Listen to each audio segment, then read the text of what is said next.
Welcome to AB tutorial. ఇక మనకి ఈరోజు వచ్చేప్పటి ఆంధ్రప్రదేశ్ రాష్ట్రానికి సంబంధించి అప్కాస్కి సంబంధించి కాంట్రాక్ట్ అవుట్సోర్సింగ్ బేసిస్ పద్ధతిన ఇంకో నోటిఫికేషన్ అయితే రిలీజ్ అవ్వడం జరిగింది. నోటిఫికేషన్ నెంబర్ 2 అనమాట. సో ఇది వచ్చేప్పటికి మనకి కర్నూలు డిస్టిక్ నుంచి చాలా క్లియర్గా రిలీజ్ అవ్వడం జరిగింది అనమాట. సో వేకెన్సీస్కి సంబంధించి చూసినట్లయితే మనకి నేమ్ పోస్ట్ స్టాఫ్ నర్సెస్ 2 అనమాట. ఇక డేటా ఎంట్రీ ఆపరేటర్ 2 ఉన్నాయి. లాస్ట్ గ్రేడ్ సర్వీస్ స్టాఫ్ అంటూ 6 వేకెన్సీస్ ఉన్నాయన్నమాట. ల్యాబ్ టెక్నీషియన్ గ్రేడ్ 2 వచ్చేప్పటికి 6 వేకెన్సీస్ ఉన్నాయి.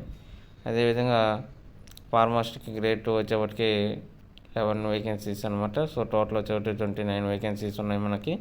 సో ఎవరైనా అప్లై చేసుకోవచ్చు అండి. ఆంధ్రప్రదేశ్ రాష్ట్రంలో ఉన్నటువంటి ఏ జిల్లా వాళ్ళైనా 26 జిల్లాల వాళ్ళు ఎలిజిబుల్ అనమాట. సో ఇక్కడ వచ్చేప్పటికి 20% నాన్ లోకల్ రిజర్వేషన్ ఉంటుంది, 80% లోకల్ రిజర్వేషన్ అనమాట. సో 29 వేకెన్సీస్ ఉన్నాయి కాబట్టి సో ప్రతి ఒక్కరు కూడా అప్లై చేసుకోండి. ఇక మనకి ఇక్కడ చూసుకున్నట్లయితే లాస్ట్ డేట్ వచ్చేవాటికి స్టార్టింగ్ రేట్ కానివ్వండి మనకి జూన్ 10th వరకు కూడా ఉందన్నమాట. ఎడ్యుకేషన్ క్వాలిఫికేషన్స్ చూసుకున్నట్లయితే స్టాఫ్ నర్స్కి వచ్చేప్పటికి 22,000 వరకు ఉంది. వీళ్ళు ఖచ్చితంగా బీఎస్సీ నర్సింగ్ అయితే చేసి ఉండాలి. అదేవిధంగా వీళ్ళు నర్సింగ్ కౌన్సిల్లో ఆంధ్రప్రదేశ్ రాష్ట్రానికి సంబంధించి రిజిస్టర్ అయి ఉండాలన్నమాట. ఇక డేటా ఎంట్రీ ఆపరేటర్ ఇది ఎనీ గ్రాడ్యుయేటెడ్ కంప్యూటర్స్ నాలెడ్జ్ అనేది కలిగి ఉన్న వాళ్ళు 15,000 అనమాట. లాస్ట్ గ్రేడ్ సర్వీస్ స్టాఫ్ ఇది వచ్చేప్పటికి 10th క్లాస్ బేసిస్ అనమాట 12,000. ల్యాబ్ టెక్నీషియన్ గ్రేడ్ 2 వచ్చేప్పటికి 19,000 అబవ్ ఉందన్నమాట. సో ఇక్కడ వచ్చైతే మనకి ఇక్కడ చాలా క్లియర్గా ఇవ్వడం జరిగింది. ఎంఎల్టీ డిఎంఎల్టీ బీఎస్సీ కానివ్వండి ఇలా రకరకాలుగా స్పెషలైజేషన్ చేసిన ఎలిజిబుల్ అనమాట. ఫార్మసిస్ట్ గ్రేడ్ 2 వచ్చేప్పటికి ఇది 19,000 పైగా ఉంది. సేమ్ ఇది కూడా అదేనండి. ఇక ఏజ్ చూసినట్లయితే 18 to 42 ఇయర్స్లో ఉండాలన్నమాట. మనకి ఎస్సీ ఎస్టీ బీసీ ఈ యొక్క బీసీ వాళ్ళకి ఎవరైతే ఉన్నారో వాళ్ళకి వచ్చేప్పటికి 5 years వరకు ఏజ్ రిలాక్సేషన్ ఉంటుంది. ఎక్స్ సర్వీస్ మనకి 3 years, ఫిజికల్ హ్యాండిక్యాప్ పర్సన్స్కి 10 years అనమాట.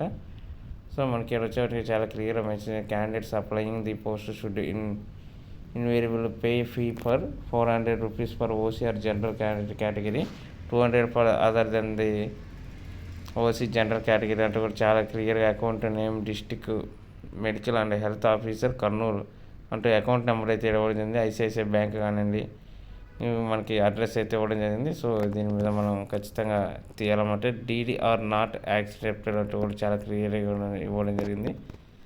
సో మనకి ఈ యొక్క బ్యాంక్ రిసిప్ట్ తీసుకొని ఈ సెండ్ చేసేయాలన్నమాట. మెథడ్ ఆఫ్ సెలక్షన్స్ సంబంధించి టోటల్ 100 మార్క్స్, 75 మార్క్స్ వచ్చేవాటికి మన సబ్జెక్టు ఏదైతే ఉంటుందో క్వాలిఫికేషన్ సంబంధించి దాంట్లో ఇప్పుడు 10th క్లాస్ అయితే 75 అనమాట. దాంట్లో వచ్చిన స్కోర్లో 75% అయితే ఇస్తారు. అదేవిధంగా కోవిడ్ టైంలో ఎవరైతే వర్క్ చేస్తున్నారో వారికి మ్యాక్సిమం 6 monthsకి 5 marks లెక్క 15 marks అయితే యాడ్ అయితే, అదేవిధంగా ఏజ్కి సంబంధించి 1 year లెక్క 10 marks వరకు ఉంటుందన్నమాట. ఇది సెలక్షన్ ఆఫ్ ప్రాసెస్ అనమాట. సో అదేవిధంగా మనకి ఇక్కడ చూసుకున్నట్లయితే అప్లికేషన్ ఫామ్ కానీ హౌ టు అప్లై సంబంధించి త్రూ ఆఫ్లైన్ ద్వారా అప్లై చేసుకోవాలి మనం ఖచ్చితంగా, పోస్ట్ ద్వారా లేదా బై హ్యాండ్ ఇవ్వచ్చు అనమాట. వెళ్ళి మనం ఈ యొక్క 10th క్లాస్ సర్టిఫికేట్స్ కానివ్వండి, పాస్పోర్ట్ కానీ, క్యాస్ట్ సర్టిఫికేట్ ఉన్న వాళ్ళు క్యాస్ట్ సర్టిఫికేట్స్, ఫిజికల్ ఛాలెంజ్లు ఎవరైనా ఉంటే ఆ యొక్క సర్టిఫికేట్స్, ఎక్స్ సర్వీస్ మ్యాన్ అయితే ఎక్స్ సర్వీస్ మ్యాన్ సర్టిఫికేట్స్ ఇవన్నీ యాడ్ చేసి మనం ఎన్వలప్ కవర్లో పెట్టేసి సంబంధిత డీడీది ఏదైతే ఈ యొక్క రిసిప్ట్ ఉందో మనం పేమెంట్ చేసింది అది కూడా జిరాక్స్ పెట్టేసి సంబంధిత అడ్రస్కి అయితే మనం సెండ్ చేసేయాల్సిన అవసరం అయితే ఉందన్నమాట ఫ్రెండ్స్. సో ఇక్కడ వచ్చేప్పటికి మనం చూసినట్లయితే అదర్ ఇన్స్ట్రక్షన్స్ అంటూ కూడా చాలా క్లియర్గా ఇవ్వడం జరిగింది. అదేవిధంగా ల్యాబ్ టెక్నీషియన్ సంబంధించి data entry operator percentage of local reservations అంటూ కూడా చాలా క్లియర్గా జరిగింది. స్టాఫ్ నర్స్కి అయితే జోనల్ లెవెల్ ఇవ్వడం జరిగింది, 70% రిజర్వేషన్ అనమాట. సో అదేవిధంగా మనం ఇక్కడ చూసినట్లయితే ఇంకా note important notes service conditions కానివ్వండి, ఇదిగోండి ఇంపార్టెంట్ డేట్స్ అయితే చాలా క్లియర్గా ఇవ్వడం జరిగింది. సో ఇక్కడ వచ్చేప్పటికి సెలక్షన్లో collector and district magistrate Kurnool chairman అనమాట. ఈయన వచ్చేప్పటికి కలెక్టరే దీనికి అంతిమ నిర్ణయం అనమాట. అదేవిధంగా మెంబర్స్ వచ్చేప్పటికి ఈ యొక్క హెల్త్ ఆఫీసర్ ఎవరైతే ఉంటారో వాళ్ళు, హాస్పిటల్ కోఆర్డినేటర్ సర్వీసెస్ కానివ్వండి, అదే superintendent of the teaching hospital in the district అంటూ ఇవ్వడం జరిగింది అనమాట. సో వీరి పర్యవేక్షణలో మనకి ఈ యొక్క సెలక్షన్ ప్రాసెస్ అనేది ఉంటుందన్నమాట.